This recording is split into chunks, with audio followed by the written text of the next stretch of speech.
Olá, manhã! Seja bem-vinda ao meu canal Astromanhã e hoje vamos falar sobre casas astrológicas na infância. Sim, e nesse vídeo vamos entender como criar uma consciência astrológica para uma educação de mais conexão com sua criança. Vamos usar o mapa natal como instrumento para essa educação. E é claro que o mapa natal infantil é diferente do mapa natal de adulto. As casas astrológicas olhadas na infância é diferente do que as casas astrológicas olhadas na vida adulta. Então fique aqui comigo até o final desse vídeo que você vai entender tudo sobre o mapa natal infantil e as casas astrológicas. Bom, vamos começar com a casa 1. A casa 1, assim como o Sol, a Lua e o meio do céu, são dos pontos mais marcantes do mapa natal. Então, assim, mostra as características mais marcantes dessa personalidade. E, além disso, a casa 1 vai mostrar a forma de começar. Como a criança começa. Como a criança começa no novo ambiente, como a criança começa na nova fase. Então, por exemplo, adaptação escolar. A casa 1 está muito ligada ao processo de adaptação escolar. Quando a criança muda de escola, quando a criança tem que mudar de cidade, quando ela muda, às vezes, de uma turma para outra, que se encontra num ambiente novo. Então, assim, toda essa chegada nesse ambiente novo, todo esse novo nascimento, né, de cada momento da vida dela está ligado à casa 1. Então, a gente vai entender como a criança lida com esse novo momento através do signo da cada um, inclusive como você pode tornar esse momento mais acolhedor para sua criança e como estimular ela a se colocar melhor nesse ambiente através da casa 1. A casa 2 está ligada aos recursos, como a criança utiliza seus recursos e quais são os recursos que ela tem. Eles estão ligados aos recursos psicológicos e emocionais, aquelas características que serão recursos para a criança para lidar com os desafios da vida. E também é uma casa muito importante de aprender a criança a lidar com o que é dela. Então, assim, a forma como a criança cuida dos seus brinquedos, como a criança cuida do que é seu, do seu quarto, né, daquilo que ela entende que é dela, a gente entende também pela casa 2. Então, assim, a forma, inclusive, de você ajudar a criança não só a enxergar os próprios recursos, mas como a cuidar do que está ao seu entorno. É através da casa 2. A casa 3 indica a forma como a criança se relaciona com os irmãos e também qual o melhor ambiente de aprendizado para essa criança. Sobretudo nessa primeira infância, qual a melhor escola, inclusive assim, qual escola escolher para essa criança, que vai estimular melhor a sua forma de aprender. A gente vai entender pela casa 3. A casa 4, a base, as raízes, como você tornar as raízes da criança forte. Eu gosto muito de imaginar a criança como uma árvore. Primeiro tem a semente. A gente planta, a gente cuida, a gente rega para que ela possa crescer forte. E a casa 4 é esse ambiente, esse terreno onde a gente vai plantar essa semente. Como tornar esse ambiente um ambiente nutridor para que a criança possa crescer forte e resiliente e capaz de conquistar os seus desejos, né? A casa 5 é a casa da criatividade. Então, na infância, está ligada muito à forma como a criança lida com sua criatividade, com as suas diversões também, brincadeiras, hobbies, inclusive, como estimular os hobbies, como, enfim, às vezes alguns talentos a serem explorados, e a gente vai entender nos signos e nos planetas que estão na casa 5. A casa 6 está muito ligada à rotina. Então, assim, não só como você vai entender, não só como estabelecer uma boa rotina para essa criança no dia a dia, para que fique mais funcional a dinâmica do dia a dia com ela, mas também como organizar essa rotina, como comunicar essa rotina e fazer com que a criança fique mais cooperativa com as tarefas do dia a dia. Então, a gente tem de 1 a 6 que marcam os desenvolvimentos pessoais. E à medida que a criança vai crescendo, a gente vai percebendo o surgimento dessas casas, tá? Assim, a gente vai percebendo a manifestação na personalidade dela dessas casas e a necessidade de estar nesses novos ambientes. A casa 7, a gente já começa aqui os ambientes sociais. Então, a gente percebe essas casas muito mais fortes na segunda infância. Por quê? Porque a criança, na segunda infância, ela se relaciona muito mais com o grupo do que com ela individualmente, né? No sentido de que Eu chamo de segunda infância, né, a partir dos 6, 7 anos, que a criança passa pelo retorno de Júpiter, então ela está mais ligada a pertencer a um grupo, está mais ligada a querer estar igual ao coleguinha, sentir mais pertencente. Ainda que quando criança ela é muito ligada à família. Então a gente vai ter o ambiente externo, o ambiente social fazendo muito mais influência para essa criança, no sentido inclusive de reconhecimento da expressão, quem é ela quando está no grupo.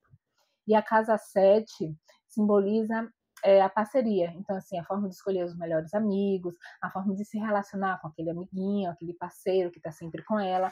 Então, vai representar a casa 7, que também é a forma dela se descobrindo, né? O que o outro pensa dela, e isso vai introjetando mais para a formação de identidade dessa criança. A casa 8, ela está ligada ao processo de crise e transformação. Então, todas as grandes mudanças, todas as transformações, todos os momentos de crise, ela está representada pela casa 8. Inclusive, a partir da casa 7, as casas começam a funcionar no eixo. Então, né, 7 e 1. Então, 1 está ligado à individualidade, quem ela é, né, a personalidade, o indivíduo, o eu. E o 7 está ligado a eu com o outro. Então, ela começa a ter noção, mais consciência de si mesma, de quem ela é sozinha, de quem ela é quando ela está com o outro, e inclusive características dela que ela não reconhecia, né, e que reconhece a partir do outro. A casa 8 está ligada em crises. Então, assim, aqueles recursos que são expressos na casa 2 vão ser usados para lidar com os momentos de crise e transformação na casa 8. E essas crises e transformações, por exemplo, da infância, às vezes está ligada à mudança. Criança, dependendo da personalidade da criança, dos signos e dos planetas, a criança pode passar por transformações de forma muito mais intensa do que outras crianças, ou pode ser muito mais difícil. Por exemplo, temos criança com ênfase em touro, em câncer, que tem uma dificuldade maior com mudança, então aquilo pode ser um processo de transformação mais demorado. Então, aquele recurso que foi desenvolvido, ou que está ali em potencial de desenvolvimento expresso na casa 2, eles funcionam para ajudar a criança a lidar com crises, as crises que são expressas na casa 8. A casa 9, ela é muito expressa enquanto estudos superiores. Então, é uma das casas que a gente usa para poder entender a vocação da criança. Mas, assim, na infância, a gente também vai entender como a criança começa a desenvolver, digamos, a mente mais abstrata. As filosofias de vida, as curiosidades sobre os ambientes externos, né? Sobre outras culturas, sobre outras pessoas, outros grupos, que é diferente do que é familiar para ela. A casa 10, que é o ponto mais alto do mapa, certo? E está ligado ao ambiente social que ela ocupa. Então, a forma como ela ocupa aquele ambiente social. Isso a gente vê na própria escola, tá bom? A forma como a criança se comporta com aquele grupo, o destaque que ela tem naquela turma. E também a casa 10 vai estar ligada às ambições da criança. Então, a forma como ela se sente segura para se expressar e alcançar aquelas ambições. E assim, aí a gente faz o eixo 10-4, quanto mais nutritivo for esse solo, quanto mais nutritivo for essa casa que deixa essa criança mais árvore forte, maior será a capacidade dela crescer para alcançar seus objetivos, seus desejos, para se colocar nos ambientes sociais com mais segurança, ok? A casa 11, ela está ligada muito aos grupos, ao grupo social que ela frequenta, que tem aquela bela frase, né? Diga-me com quem tu andas, que te direi quem és. Então, ela vai começando a se identificar com grupos de crianças que têm características semelhantes com ela, ou características que ela gostaria de ser também, e aquilo vai montando os momentos e ambientes sociais dela.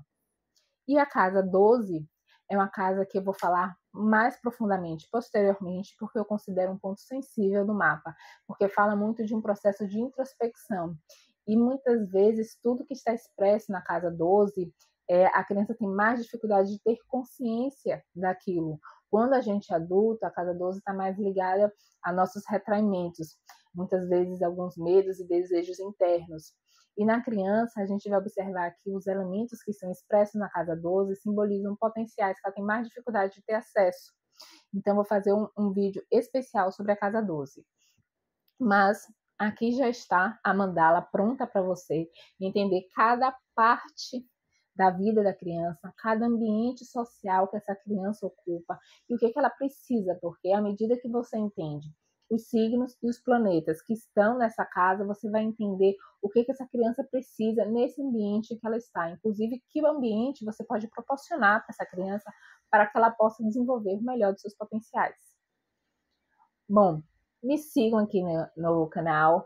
Estarei sempre falando de astrologia infantil, como você entender o mapa natal como seu instrumento e conexão para essa criança, para você dar uma educação mais conectada com a natureza dela, com o que ela realmente precisa e entendendo o direcionamento dessa alma, ok? E eu também sou idealizadora da comunidade Astromanhã, que é um lugar onde a gente discute, conversa, troca e aprende sobre ter consciência astrológica e poder educar nossas crianças de uma forma que ela realmente precisa, nutrindo e acolhendo.